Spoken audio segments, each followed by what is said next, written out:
Hello, it's Martin from Wisely Automotive, and behind me is this Polestar 2 which I just picked up from Preston. We've started selling a lot of them and really fell in love with them, but there are a few quirks which you need to know about them. So in this video we will go through top 10 things which we learned about them, and I'm sure you will find them helpful if you are in the market for a used or even a brand new Polestar 2.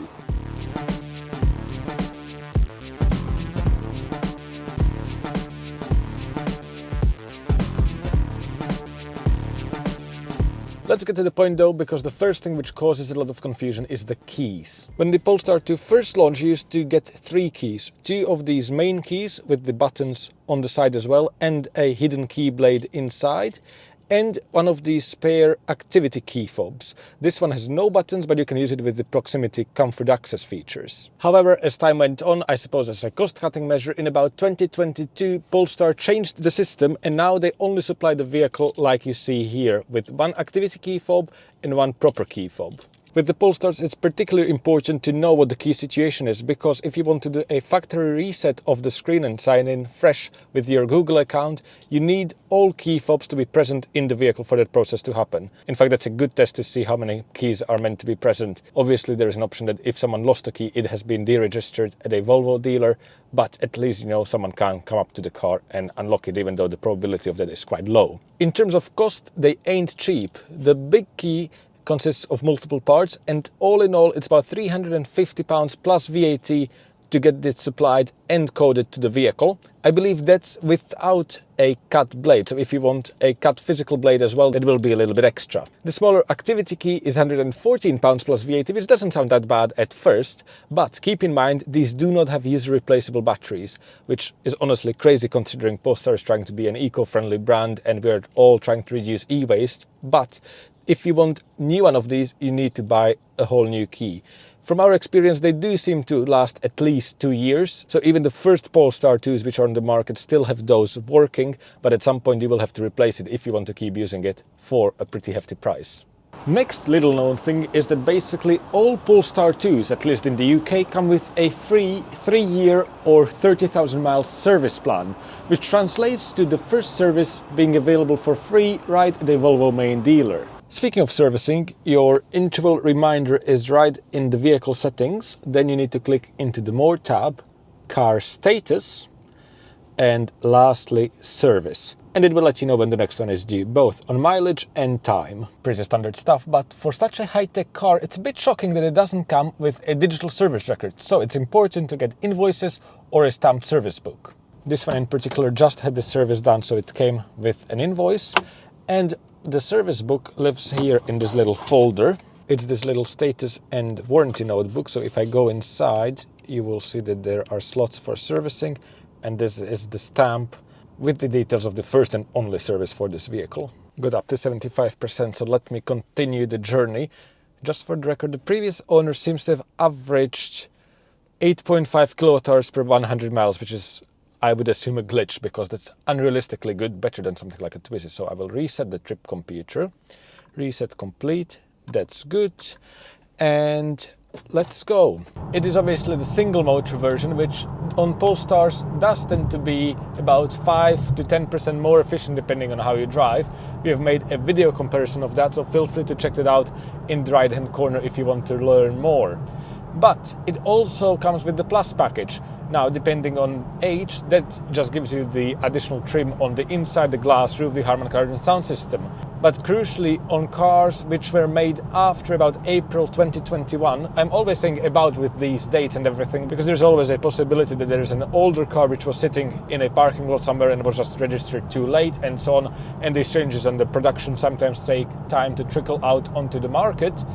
But long story short, it does have the heat pump. If you're completely set on having a heat pump, and again we've done a video about heat pumps as well, linked in the top right corner once again, the Polestars you need to look for are late 2021 and younger, and they need to be equipped with the Plus package. If you're unsure about all of these nuances, don't worry. If you're buying from us with any of our stock vehicles, we do have access to the complete parts catalog, which also gives us the exact specification of said vehicle, so we can confirm that it has the particular features you are looking for.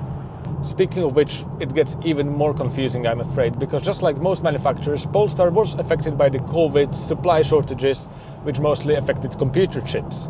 And one of the omissions was the rear kick sensor for the tailgate. All Polestar 2s should come with it by default, which means you can wave your foot underneath the tailgate and the tailgate will automatically pop open. But it's exactly that foot motion sensor which was affected by the shortages. So some cars have been shipped without it fitted. All of them should have the harnesses supplied, so now it's just a matter of retrofitting them, and at least from what we have heard, it seems to be available for free in most markets, but it's definitely something to keep in mind if it's really essential for you. I believe some dealers have been fitting them as part of the first service and so on. I will put down what VIN numbers were affected. This is again just roughly speaking based on some forum information, and the actual situation may differ slightly, but at least it gives you a rough ballpark figure. Out of all the ones we sold, I think we only had one or two which didn't have it fitted, so it's definitely becoming quite rare.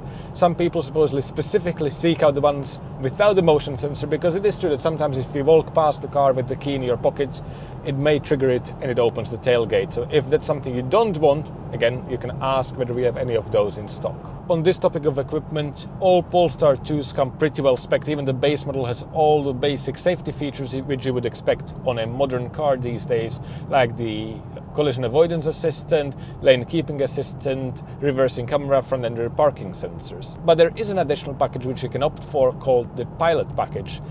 And to be exact, there were two, Pilot Lite and what we call the full Pilot. It adds adaptive cruise control, 360-degree cameras, and blind spot monitoring, and a couple of other things. Those features are common across both the Pilot and Pilot Lite packages. However, a massive word of warning: yes, adaptive cruise control is only part of that optional package. So even though all Polestar 2s come with the same steering wheel, and this is probably done to save on manufacturing costs, so there is no variety, they all come with the adaptive cruise control buttons to adjust the following distance. That functionality is only unlocked on cars with the Pilot or Pilot Lite packages, and as of right now, there is no way to unlock the functionality after purchase, even though all Polestar 2s have the front-facing camera and the radar, which is used for adaptive cruise control. So in my eyes, Polestar is just leaving money on the table, and as far as we know, companies don't really like doing that. So I'm sure it's only a matter of time, but we can't promise anything. And there haven't been any specific rumors to suggest that Polestar would allow you to unlock adaptive cruise control later on. And it's not only adaptive cruise control you get, like I will use now, you also get the lane keeping assistant, which you can see is now active in the instrument cluster. There are a couple of differences between the Lite and full Pilot package, but it all boils down to one big difference, and that's the pixel LED matrix headlights. The demonstration of those is already featured in our full Polestar 2 review, and let me tell you, I'm a huge fan. They really kind of push the Polestar up and differentiate it from its competitors, like for example, namely the Tesla Model 3 and Y. But just like with the kick sensor, the Lite package was introduced during the semiconductor shortage to simplify manufacturing. So I'm afraid if you are looking at that age of a vehicle in around 2022, it will be very difficult to find a car which has the full Pilot package. You may in fact need to counterintuitively look for older cars, and specifically it's the very first Polestar 2s which came on the market which had the dual motor drivetrains, which had both the Plus and Pilot packages equipped as standard. So that's one way you can find a fully spec'd car on a budget. All of them come with the 360-degree camera, which gives you a top-down view stitched in from 4 individual cameras. Now, it's a lovely feature, and as you can see, it makes parking in between the lines super easy, but it comes with its own drawbacks, because there is this module called the Wide Angle Area Monitoring module. Something like that. It's called the WAM, basically. And that is the module which stitches the footage. But I'm afraid that's the one consistently unreliable part which we see on these Polestars. I would say at least a third of the ones we have with the Pilot packages suffer from an error in that module, where you just get a message on the screen saying camera unavailable, service required. What happens at that point is that you need to book it into a main dealer.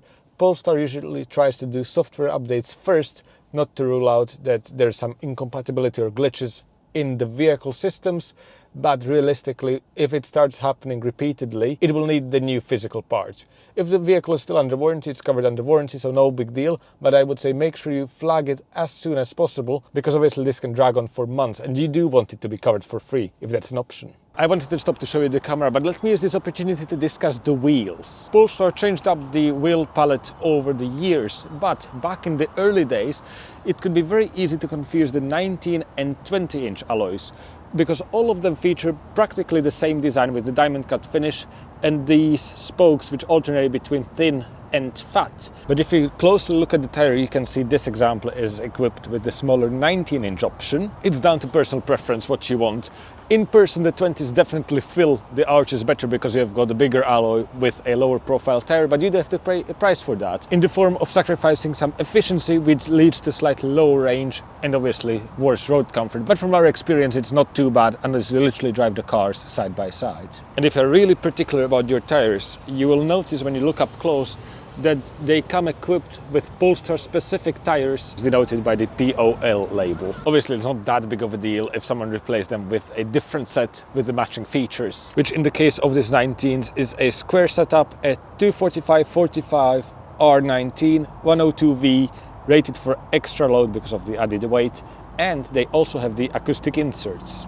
By far, the biggest preparation nightmare are the performance wheels, which come as part of the performance package. They are still only 20-inch, but they look stunning, and they are forged, which means they are quite lightweight. But they are next to impossible to refurbish. It's very difficult to describe, but with diamond cut wheels, which have this two-tone finish, the last stage of the refurbishment is basically that the entire wheel gets painted black, and then the surface gets polished, which creates that silver kind of bare metal look. And while the performance ones look like they're diamond cut because they have the two-tone look, they are not. I will try to find some images to explain this, but if you look at the diamond cut wheel from the top, you can see that the face is flat to facilitate the polishing process. But the spokes on the performance wheels have a slight angle to them, so there's no way for a polisher to go over the face of the wheel. Which means that just like with diamond cutting, the entire wheel is first painted black, but then someone has to go in and by hand mask all the spokes and paint those in silver.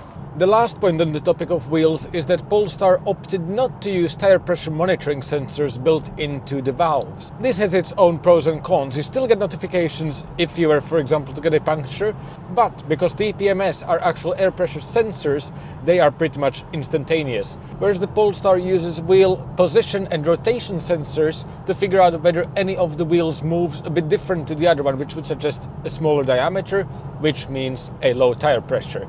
The information from the system is displayed under the vehicle settings in the More tab and car status.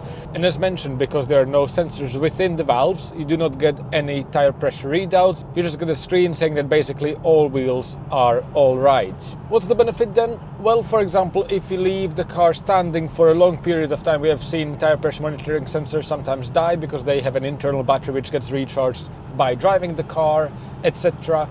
So in case you ever need to replace the valves, obviously the ones without the fancy electronics are going to be a lot cheaper. Which is not only the case for these Polestars, but the VW ID family uses the same system. Bonus point, range and percentage, because we see this getting confused to this day.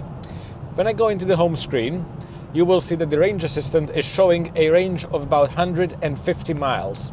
But if I look at the instrument cluster, the range is showing 200 miles. So which one is it? Well, with Polestars, there are two range figures. Rated range, which is by default shown in the instrument cluster, is quite optimistic, at least based on my driving style. It doesn't really take conditions into account, and it's a fixed conversion from battery percentage into range. What it may be good for is getting at least the basic understanding of the battery degradation, because as the battery ages, the maximum figure shown will drop as well. The range shown in the range assistant is so-called projected range, and that's very much like a petrol or diesel car. In electric cars we call it the GOM, the gasometer. That's based on your previous driving history, how much heating you're using, how fast you're driving, and so on. And that's 150 miles at the moment, but if you look up close, you will see that it gives you a span. So in best case scenario, if I was driving slower with no heating at all, I would get 210 miles, whereas worst case scenario would be 120. If you find it very confusing that you've got a different number, in the middle screen to the instrument cluster. On cars with the latest software, you can change the setting to display the projected range in the cluster as well. However, remember, it's mostly based on your driving history. So if you have been driving a lot at, for example, down speeds and you suddenly jump on the motorway, you really cannot trust that number. You will definitely get much less than that. What do you trust then? Google Maps. Get rid of all of this, go into your Google Maps, and whenever you set a destination, like for example I've got rugby services in there, it will show you your estimated range at destination. This works for intermediate stops as well. So now the car is estimating that even though rugby is only 88 miles away, I will arrive with 22% in the battery. And that's the number to keep an eye on, because that is a mathematical projection forward based on what roads you are going on and how much heating you are using. Obviously, it still only is an estimate, but the way you can judge whether it's accurate is whether it stays stable over time. If it starts dropping too suddenly, then you know that you will need to stop a bit early. But to be fair, the Polestar is very good, and the built-in Google Maps will find a suitable charger for you. I hope that helped, and now I will just sit back, turn on the auto high beam, which will kick in the matrix function in a second as the sun sets, and enjoy the journey. So if you're interested in the final efficiency stats, I will catch up with you in the showroom.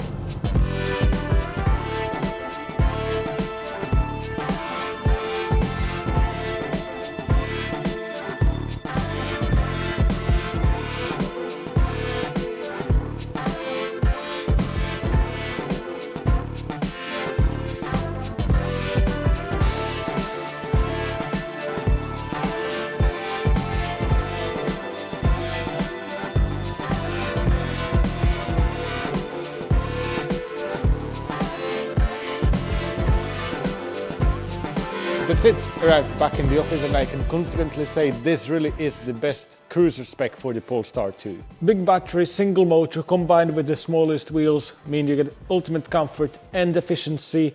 Pixel LED matrix headlights which work fantastic at night, with the pilot assist having done majority of the motorway driving. But I suppose the proof is in the pudding, so let's look at the final efficiency, which has come out to 296 kWh per 100 miles. Overall, I think considering the conditions and the nature of the trip, which was mostly done in motorway speeds, I had the heating on, always set to 19 to 20 degrees Celsius, heated seat on, heated steering wheel on. That's a pretty good result. Plus, in fact, I arrived with way too much state of charge in the battery, but that's because I was doing some things on my laptop while I was plugged in at Northampton, so the time just flew by. So if we crunch the numbers based on the efficiency and the capacity of the battery pack, this particular Polestar 2 would have given me 250 miles of total range from 100% all the way down to 0. I think that's about it. Like the video if you found it helpful, and let us know in the comments whether you would take the Polestar 2 over the long established EV road trip king, the Tesla Model 3. There's a lot more content coming on all EVs, so make sure to subscribe to not miss that. And likewise, if you want to learn more about the Polestars and which ones are the most efficient, make sure to check out this video. As always, thank you very much for watching, and see you in the next one.